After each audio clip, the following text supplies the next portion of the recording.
Chennai shopping మాల్లో ఉగాది వేడుకలు. మీ పండుగ షాపింగ్ చెన్నై షాపింగ్ మాల్లో చేయండి. అందమైన వస్త్రాలతో పాటు విలువైన బహుమతులు పొందండి.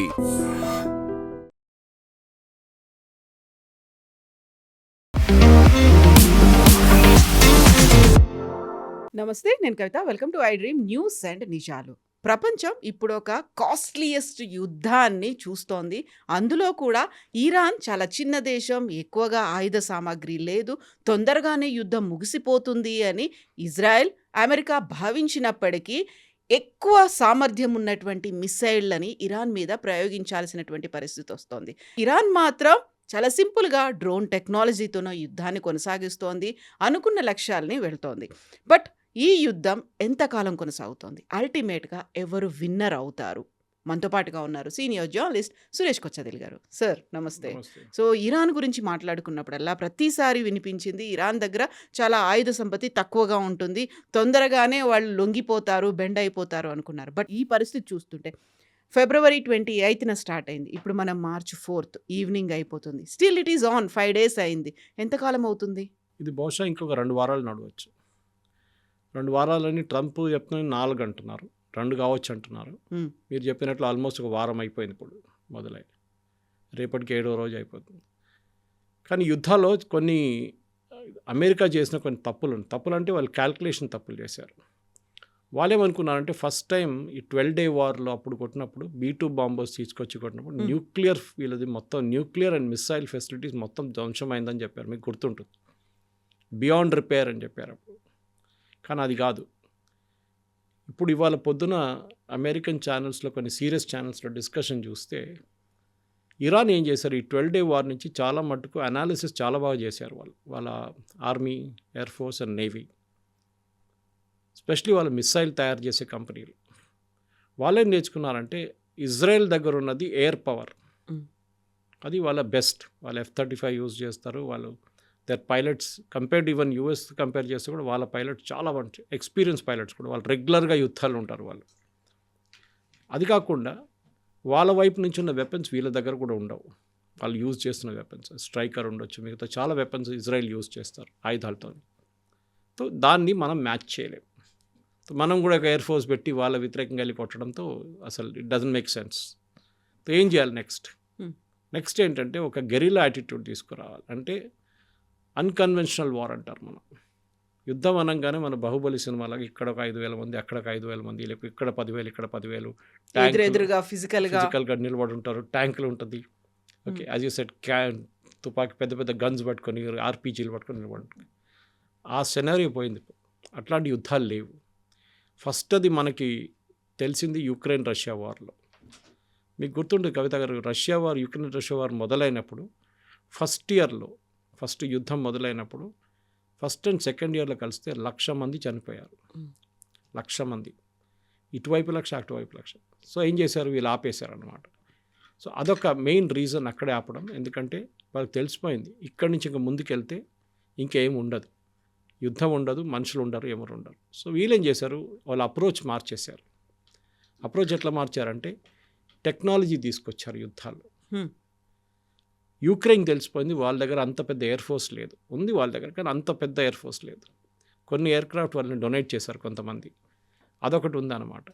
అట్లాంటి పరిస్థితుల్లో ఈ కండిషన్లో వచ్చినప్పుడు వాళ్ళు ఏం చేశారు, ఈ డ్రోన్లతో సహా వాళ్ళు దాడి మొదలుపెట్టారు. ఫస్ట్ రష్యా దగ్గర మిసైల్స్ కూడా ఉండే, రష్యాకి ఇచ్చిన డ్రోన్స్, అదే డ్రోన్స్ ఇరాన్ వాడుతున్నారు, షహీద్ డ్రోన్స్. అంటే ఇరాన్ తయారు చేసి రష్యాకి ఇచ్చారు. ఫస్ట్ 2 years రష్యా వాళ్ళ డ్రోన్స్ వాడుకున్నారు, వాళ్ళ మిసైల్స్ వాడుకున్నారు. దాని తర్వాత రష్యన్ ప్రొడక్షన్ చాలా పడిపోయింది. రష్యా దగ్గర ప్రొడక్షన్ లేదు, ఎందుకంటే వాళ్ళ మిలిటరీ ఫ్యాక్టరీస్ అన్నీ మూతపడ్డాయి, వాళ్ళకి రా మెటీరియల్స్ లేదు. సో వాళ్ళు అన్కన్వెన్షనల్ వార్ ట్రై చేద్దాం అంటే యుక్రెయిన్ దానికన్నా అన్కన్వెన్షనల్గా వెళ్ళిపోయారు. మీకు గుర్తుంటుంది వాళ్ళదొక న్యూక్లియర్ కమాండ్ ఎయిర్క్రాఫ్ట్ ఈ నార్దర్న్ రష్యాలో రిమోట్ ఏరియాలో యుక్రెయిన్ వాళ్ళ ఒక డ్రోన్ అటాక్ చేశారు.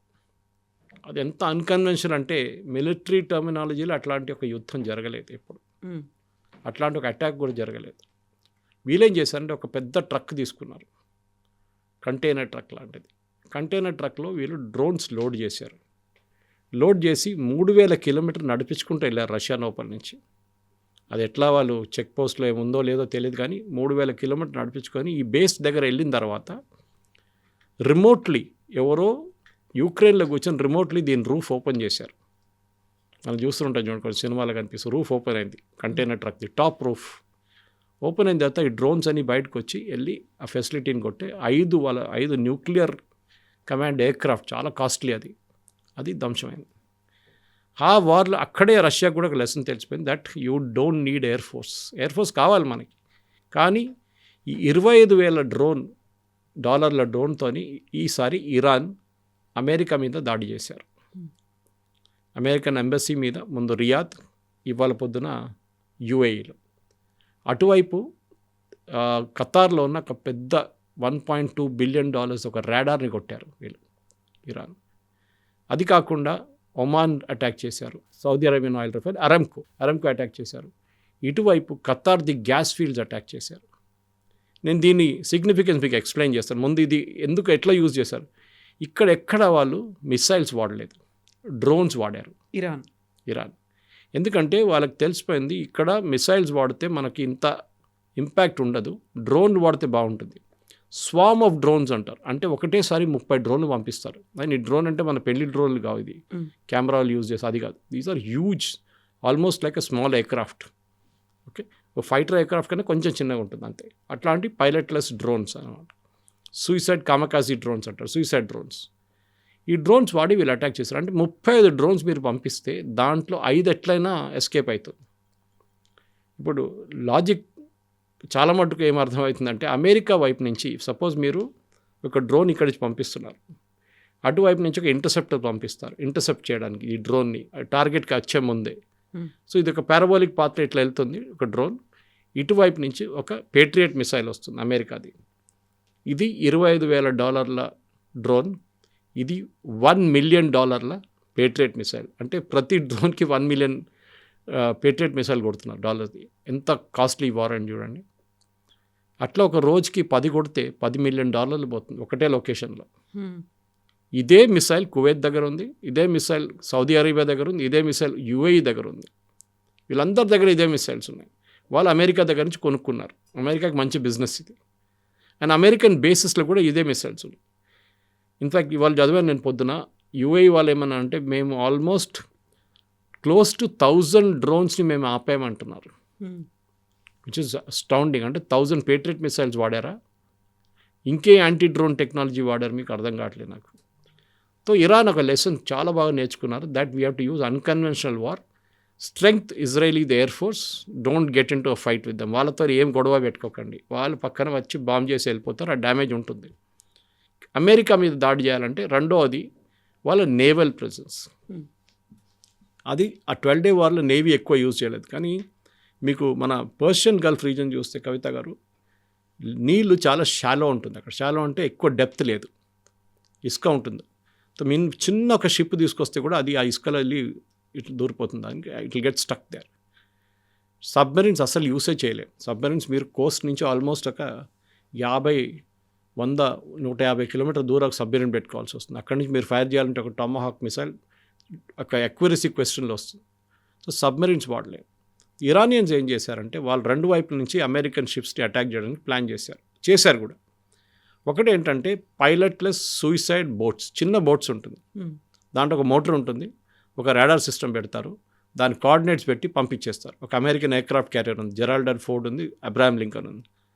డ్యామేజ్ ఏం కాదు వాళ్ళకి, ఎందుకంటే మీరు యుద్ధం అనేది అర్థం చేసుకుంటే ఒక షిప్ని ఎప్పుడు ఇండివిజువల్గా ఇడవరు. ఒక అమెరికన్ ఎయిర్క్రాఫ్ట్ క్యారియర్ ఏదైనా, మన విక్రాంత్ కూడా దాని చుట్టుపక్కల 5-6 షిప్స్ ఉంటుంది చిన్నది, మదర్ షిప్ని ప్రొటెక్ట్ చేస్తారు ఎప్పుడు వాళ్ళు, దాన్ని అటాక్ చేయని ఎవరికి ఇయర్. సో ఈ సూసైడ్ బోట్స్ వెళ్ళి కొట్టింది ఈ అమెరికన్ షిప్స్ని, కొన్ని షిప్స్ని కొట్టారు.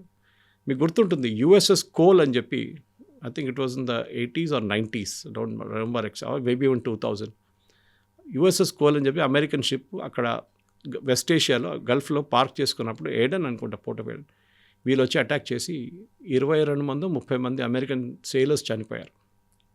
మన ప్రెసిడెంట్ ట్రంప్ స్పీచ్లో చెప్పారు, అది మాకు గుర్తుంది ఎవరు చేశారు, ఇరాన్ మర్చిపోకూడదు వీళ్ళని చెప్పేసి. సో వీళ్ళ అన్కన్వెన్షనల్ వార్ ఫైట్ చేస్తున్నారు. అమెరికా ఏమో కన్వెన్షనల్ వార్ ఫైట్ చేస్తున్నారు. ఎయిర్క్రాఫ్ట్ క్యారియర్, డెస్ట్రాయర్, సబ్మెరీన్, ఇప్పుడు మనం మాట్లాడుతున్నప్పుడే కొంచెంసేపు ముందు శ్రీలంకలో ఒక పెద్ద ట్రాజడీ జరిగింది. ఒక Iranian ship, not warship, Iranian షిప్ని కొడితే 100 మంది చనిపోయారని చెప్పి కొన్ని రిపోర్ట్స్ వస్తున్నాయి, కాదు 30 మంది చనిపోయారని కొన్ని రిపోర్ట్స్ వస్తున్నాయి. వీళ్ళందరూ సివిలియన్స్. అది బహుశా ఒక క్రూజ్ షిప్ ఉండొచ్చు, కానీ ఇరాన్ నుంచి అది ఎక్కడికి వెళ్తుందో మనకు తెలియదు. ఇరానియన్ షిప్గా ఎట్లా తయారైందో తెలియదు, అది డీటెయిల్స్ ఇంకా రాలేదు. కానీ అమెరికన్ సబ్మెరీన్ వాళ్ళని టార్గెట్ చేశారు చాలా క్లియర్గా. ఇట్లాంటి పరిస్థితుల్లో ఇప్పుడు జరుగుతున్న ఈ యుద్ధంలో Iran is being very smart. మనందరూ అనుకున్న 4-5 రోజుల్లో వాళ్ళ మొత్తం టాప్ లీడర్షిప్ని డీకెపాసిటేట్ చేసిన తర్వాత వాళ్ళకి కెపాసిటీ ఉండదు ఫైట్ చేయడానికి, కానీ జరుగుతుంది. ఇప్పుడు మనం చూస్తున్నాం ఇరాన్ ఇప్పుడు కూడా చాలా క్లియర్గా ఎక్కడో ఉన్న సైప్రస్లో ఉన్న royal air force base, British royal air force బేస్ని టార్గెట్ చేశారు. అంటే వాళ్ళ దగ్గర ఉన్న టెక్నాలజీ ఈజ్ అస్టౌండింగ్, వాళ్ళ డౌట్ లేదు కవిత గారు. ఇది అమెరికా చేసిన ఫస్ట్ తప్ప అన్నమాట. సో మన దేశ కరెన్సీలో చూస్తే అమెరికా ప్రతిరోజు 58 కోట్ల వరకు ఖర్చు పెడుతోంది అనుకున్నప్పుడు, అంత పెద్ద ఎత్తున స్టెల్త్ బాంబర్లు ఉన్నాయి, మిసైల్స్ ఉన్నాయి, ఫైటర్లు ఉన్నాయి, F-15లు, F-16లు ఇవన్నిటిని పెట్టుకున్న తర్వాత ఇరాన్ దగ్గర ఏమీ లేదు అనుకున్నప్పుడు చిన్న డ్రోన్ టెక్నాలజీనే యూజ్ చేస్తోంది. అది మాత్రమే సరిపోతుందా? దానికి బ్యాక్ సపోర్ట్గా చైనా ఇస్తుంది, చాలా సైలెంట్గా హెల్ప్ చేస్తోంది అనేది. రష్యా కొంచెం సీజ్ ఫైర్ అనేది పెట్టుకుందామని చెప్పినప్పుడు కూడా 2 కంట్రీస్ యాక్సెప్ట్ చెయ్యట్లేదు అనేది నిజమేనా? రష్యా అయితే ఇప్పుడు ఏం చేయట్లేదు. రష్యా స్టేట్మెంట్ ఇష్యూ చేస్తున్నారు అంతే. We condemn this, we condemn that అని. రష్యాకి వాళ్ళ ప్రాబ్లమ్స్ ఉన్నాయి యుక్రెయిన్తో. ఇన్ఫ్యాక్ట్ ఆ వార్ అందరూ మర్చిపోయారు పాపం. వాళ్ళు ఎవరు పట్టించుకోవట్లేదు ఇప్పుడు అసలు పట్టించుకోవట్లేదు. ట్రంప్ ఏమన్నారు, నేను అన్ని యుద్ధం ఆపడానికి వచ్చాను చెప్పి మంచి ఇంకో కొత్త యుద్ధం మొదలుపెట్టాడు ఇక్కడ. ఎనీవే, చైనా వాళ్ళ వైపు నుంచి శాటిలైట్ ఇమేజరీ ఇస్తున్నారు ఇరాన్కి. అదొకటి అమెరికా కూడా అంగీకరించారు అది.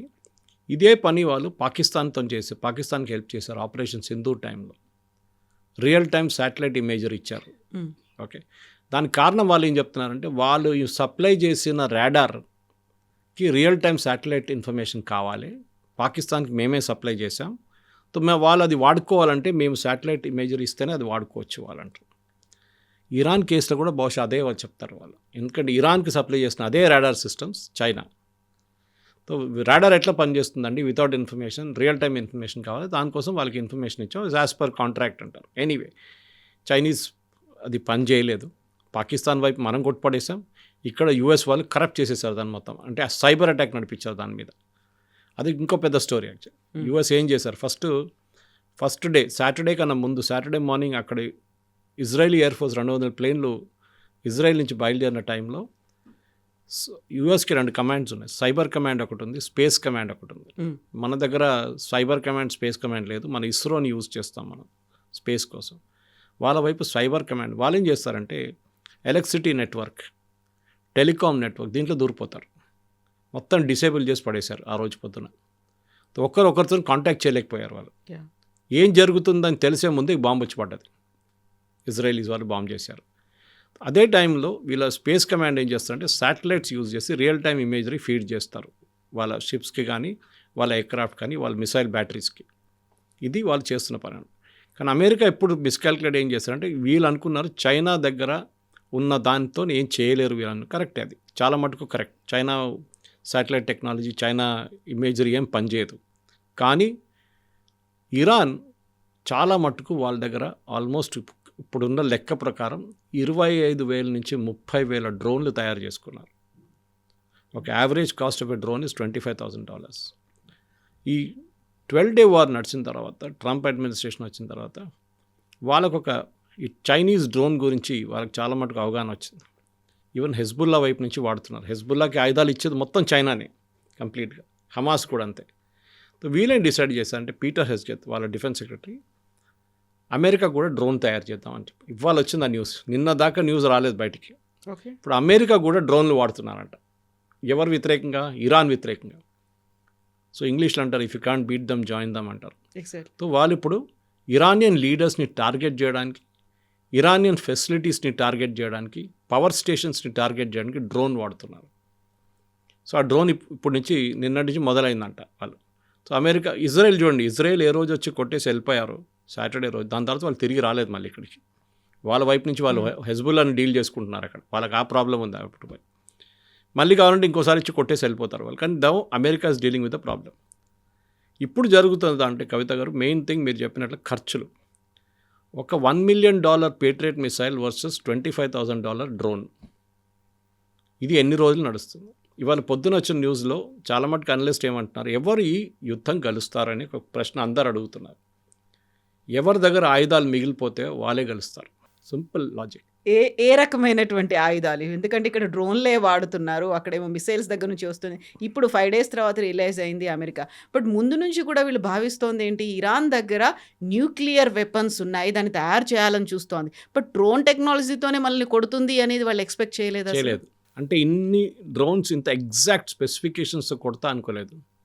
పిచ్చోన్ చేతిలో రాయిలాగా ఎక్కడ పడేస్తాడో తెలియదు, సో నో ప్రాబ్లం అనుకున్నారు. కానీ ఎగ్జాక్ట్ అమెరికన్ కాంపౌండ్ యూఏఈలో కొట్టారు, కన్సులేట్లో. రియాద్లో ఉన్న అమెరికన్ కన్సులేట్ని కొట్టారు. పామ్ జుమేరా దుబాయ్ని కొట్టారు. దుబాయ్ ఎయిర్పోర్ట్ కొట్టారు. మనామా బహ్రెయిన్లో ఉన్న US 5th Fleet హెడ్ క్వార్టర్స్ని కొట్టారు. అంటే అంత ప్రిసైజ్ ఇన్ఫర్మేషన్ ఉంది కవిత గారు వాళ్ళ దగ్గర. ఎందుకంటే మీరు డ్రోన్ ఒట్టు పంపించలేదు అట్లా, మీరు దాన్ని కీ చేసి దాని ఇన్ఫర్మేషన్ దాంట్లో లోడ్ చేసిన తర్వాతనే దాన్ని లాంచ్ చేస్తారు.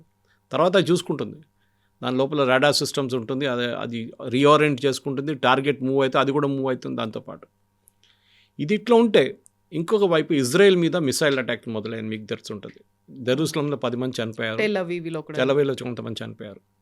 దీంట్లో కూడా ఇప్పుడు ఇజ్రాయెల్ కూడా ఒక లెసన్ తెలిసిపోయింది. ఏంటి, ఈ డ్రోన్ వాళ్ళు పంపించే మిసైల్స్ని ఎందుకు మా iron dome, David sling and arrow systems అడ్డుకోలేకపోతున్నారని.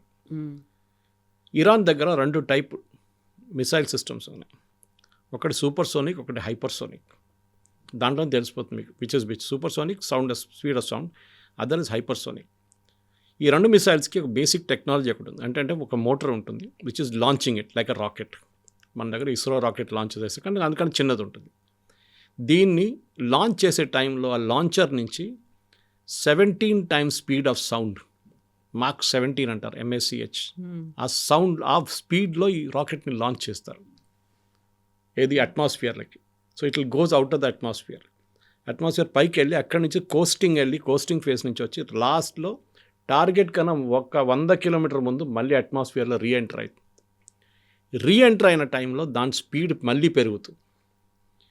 The best part about Israel technologies, వాళ్ళ దగ్గర ఐరన్ డోమ్ ఉంది, డేవిడ్ స్లింగ్ ఉంది అండ్ పేట్రియట్ ఆరో. మూడు డైరెక్షన్లో పనిచేస్తుంది. ఒకటి 70 kilometers దాకా, ఒకటి 300 kilometers, ఒకటి 1500 kilometers. కానీ ఈ ఇరానియన్ మిసైల్స్ ఏం చేశారంటే వాళ్ళు చాలా వాళ్ళ సైంటిస్ట్ని మెచ్చుకోవాలి. వాళ్ళు ఏం చేస్తారు, ఒక నాజిల్ పెట్టారు ముందు. ఆ నాజిల్ ఏం చేస్తుందంటే అది మూవ్ అవుతూనే ఉంటుంది. సో ఈ మిసైల్ కూడా మూవ్ అవుతూనే ఉంటుంది. It doesn't take a parabolic path. Same అదే డైరెక్షన్లో వెళ్ళకుండా. ఇప్పుడు మీరు పేట్రియట్ ఫైల్ చేస్తే అది ఒకటే యూని డైరెక్షన్లో వెళ్తుంది. ఇదేమో ఇక్కడ దాకా వచ్చి మళ్ళీ ఇక్కడికి వెళ్ళిపోతుంది, మళ్ళీ ఇక్కడికి వస్తుంది. It takes a zigzag path. That ఇప్పుడు దాకా అమెరికా ఏమంటున్నారంటే వాళ్ళ దగ్గర అట్లాంటి వాళ్ళు దొరకలేదు వాళ్ళకి. కానీ they want to get a Iranian missile. ఏముంది దాంట్లో, వాళ్ళు ఏం చేస్తున్నారు? 1 or 2 టెల్ అవీవ్ దగ్గర దొరికింది, కానీ అది డ్యామేజ్డ్ కండిషన్లో ఉండే. కానీ ఎవరు తయారు చేశారు, కానీ వాళ్ళకి ఎవరు హెల్ప్ చేశారు? చైనా హెల్ప్ చేశారా? దీనికన్నా ముందు రష్యా వాళ్ళు బాగున్న టైంలో వాళ్ళు హెల్ప్ చేశారా? ఎవరో ఆర్ నార్త్ కొరియా? నా అంచనా ప్రకారం it is north Korea which gave them the technology. Okay, చాలా క్లియర్. దాంట్లో నార్త్ కొరియాకి ఏమో ఇచ్చారు, వీళ్ళు యురేనియం ఇచ్చి ఉంటారు, ఏదో ఇచ్చారు నార్త్ కొరియా దాని బదులు వాళ్ళకి. ఎందుకంటే పాకిస్తాన్ కూడా అదే చేశారు కదా. పాకిస్తాన్ కిమ్ జాంగ్ ఉన్ వాళ్ళ నాన్నగారు ఉన్న టైంలో ఆయనకి they gave him the rocket technology. Uranium ఇచ్చారు వాళ్ళు న్యూక్లియర్ ఫెసిలిటీ పెట్టుకోవడానికి. దాని తర్వాత న్యూక్లియర్ వెపన్స్ ఫెసిలిటీకి వచ్చారు ఏక్యూ ఖాన్ ఉన్న టైంలో Pakistan. In return north Korea వీళ్ళకి మిసైల్ టెక్నాలజీ ఇచ్చారు. వీళ్ళ దగ్గర ఉన్న మిసైల్స్ మీరు చూసుంటారు, షహీన్, బాబర్, ఇదాన్ని. అదే టైంలో ఇరాన్ దగ్గర ఉన్న missiles Fatah 1, Fatah 2 is 1 hypersonic, ఒకటి సూపర్ సోనిక్. ఈ మిసైల్స్తోనే వాళ్ళు ఇజ్రాయెల్ని కొడుతున్నారు. సో దానికోసం కూడా ఇచ్చింది అంటున్నారు. టర్కీ దగ్గర నుంచి కూడా వచ్చాయా ఇరాన్కి? ఎస్, టర్కీకి కూడా వచ్చి ఉంటుంది. కానీ టర్కీకి ఇరాన్కి ఎప్పుడు పడదు. 1 because of religion factor, Shias and Sunny's. So అది టర్కీ డౌట్ఫుల్ ఉంది. పాకిస్తాన్ వైపు నుంచి కూడా కొనలేదు వీరు, ఎందుకంటే అక్కడ కూడా షియా సున్నీ ప్రాబ్లం ఉంది. టర్కీ కన్నా నాకు ఎక్కువ డౌట్ ఉన్నది, టర్కీ ఇప్పుడే మొదలుపెట్టారు ప్రొడక్షన్ ఒక 5 సంవత్సరాల ముందు. బట్ ఇరాన్ వాళ్ళ దగ్గర 20 సంవత్సరాలు 15 సంవత్సరాల నుంచి టెక్నాలజీ ఉంది, డెవలప్ చేసుకుంటూ వస్తున్నారు, దాన్ని ఓకే. రీఫైన్ చేసుకుంటూ వస్తున్నారు.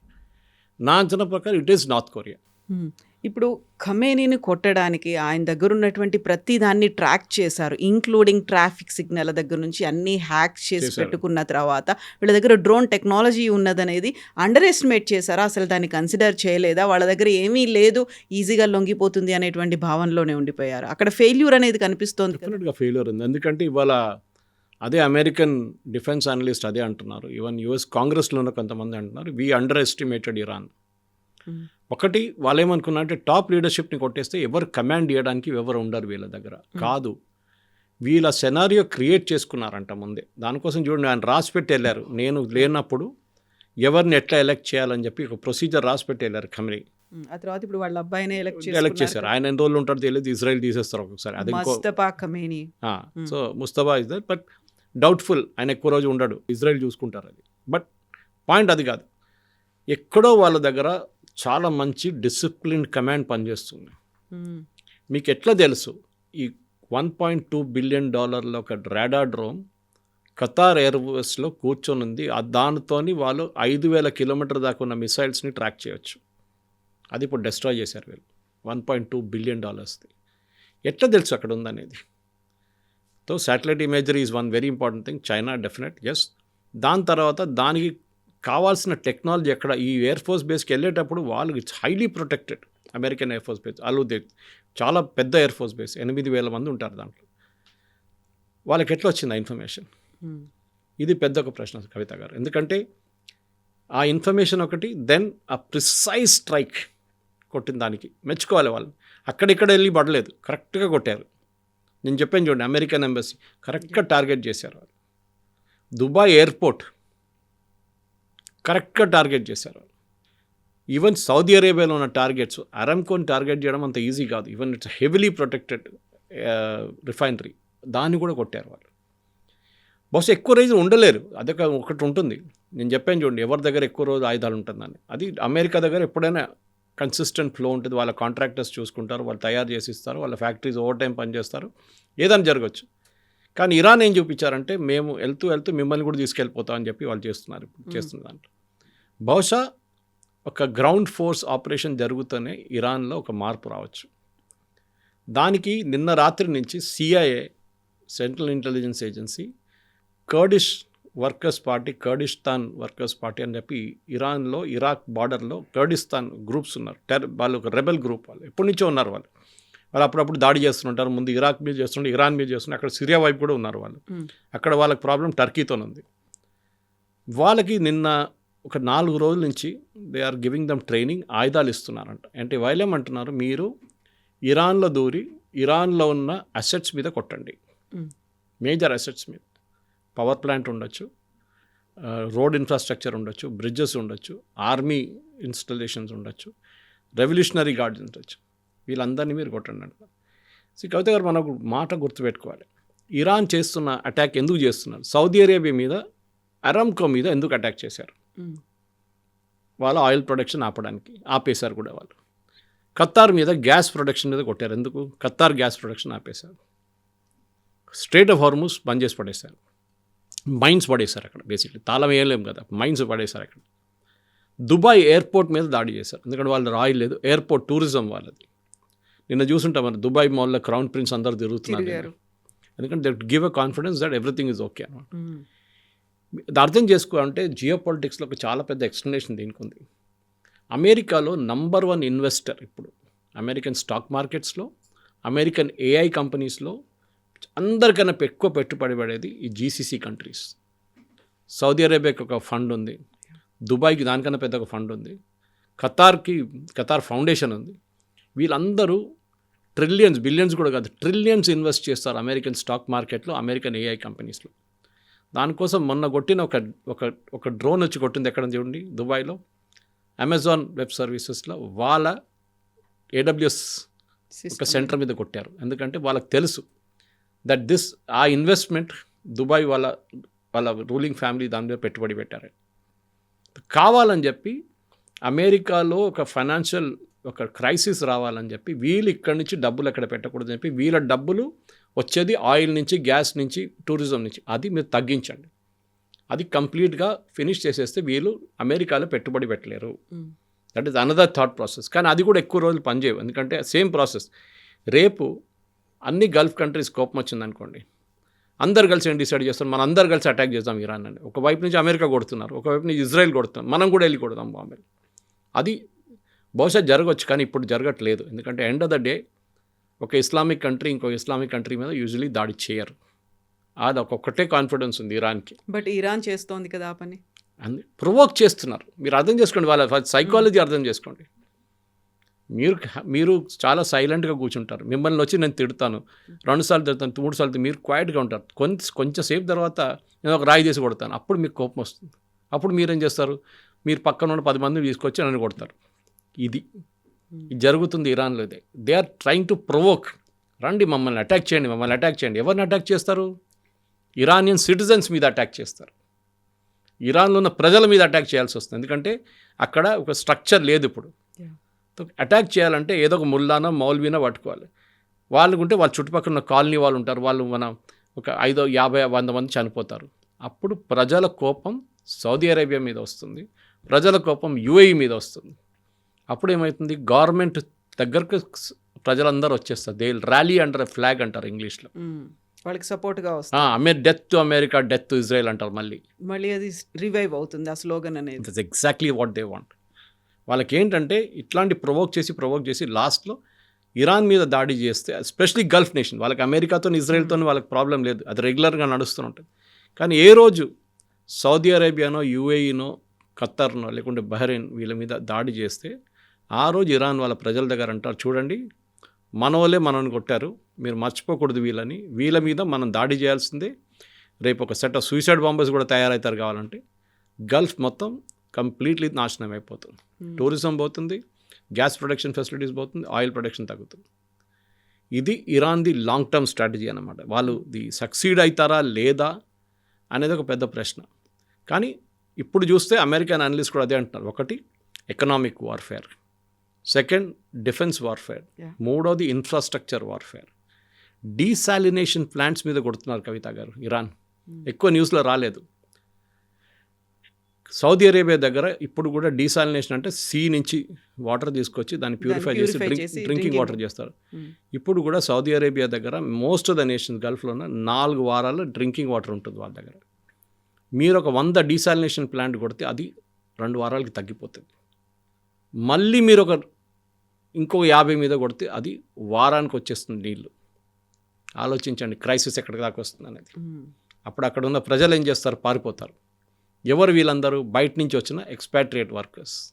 వాళ్ళంటారు మాకు ఉండడానికి ఇది లేదు, సేఫ్టీ లేదు, తాగడానికి నీళ్ళు లేవు, మేమెందుకు ఉండాలని వెళ్ళిపోతారు. అప్పుడు వాళ్ళ ఎకానమీ మొత్తం పడిపోతుంది. వాళ్ళ కన్స్ట్రక్షన్ సెక్టర్ కానీ వాళ్ళ ఇన్ఫ్రాస్ట్రక్చర్ సెక్టర్ కానీ ఏదైనా పని నడుస్తుంది మొత్తం ఆగిపోతుంది.